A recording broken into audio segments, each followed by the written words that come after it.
जब हम खुद को स्वीकार करते हैं, खुद से प्यार करते हैं, तो दूसरों से हमें कोई समस्या नहीं होगी। यह है श्री भगवान का आज का चिंतन और अब कोयम्बटूर के चंद्रशेखर का चमत्कार। अगस्त 2016 में मेरी बहन मल्लिका ने अचानक अपनी बोलने की क्षमता खो दी। वह ठीक से चल या बोल नहीं सकती थी। जब हमने पास के एक अस्पताल में एक डॉक्टर से परामर्श किया तो हमें पता चला कि वह स्ट्रोक से लकवाग्रस्त थी। उसे जीएच कोयम्बटूर में 1 सप्ताह के लिए भर्ती कराया गया और फिर पीएसजी अस्पताल में स्थानांतरित कर दिया गया।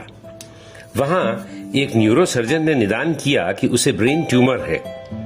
वहां से उसे ब्रेन बायोप्सी के लिए खोपड़ी पर एक छेद करके केएमसीएच में स्थानांतरित कर दिया गया। डॉक्टरों ने बताया कि बिना तत्काल सर्जरी के वह नहीं बचेगी।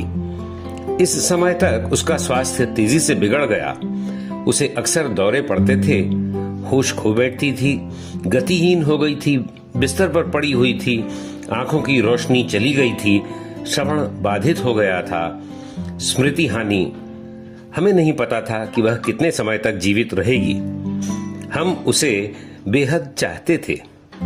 इस छोटी सी उम्र में हमारा परिवार उसके संघर्ष को सहन नहीं कर पा रहा था। मैंने सत्यलोक में कल की आज्ञा में भाग लिया, जहां श्री भगवान ने सेवक के माध्यम से बात की थी। भगवान ने मुझसे कहा, उसने इस शरीर का उपयोग करके बहुत सेवा की है, इसलिए उसकी रक्षा की जाएगी। उसके बाद हमें त्रिवेंद्रम में स्नायिक विज्ञान के लिए एक अस्पताल के बारे में पता चला। जब हम वहां गए तो अस्पताल के बिस्तरों की कमी के कारण हमें बाहर रहना पड़ा। उस सुस्त और मंद प्रकाश वाले होटल के कमरे में श्री भगवान प्रकट हुए और मेरी बहन पर एक दैविक सर्जरी की। इस सर्जरी और अस्पताल में आगे की दवाओं के 1 हफ्ते बाद हम कोयम्बटूर लौट आए और कल्कि द्वारा दिए गए पुनर्जन्म के दिव्य आशीर्वाद से मेरी बहन ठीक हो गई।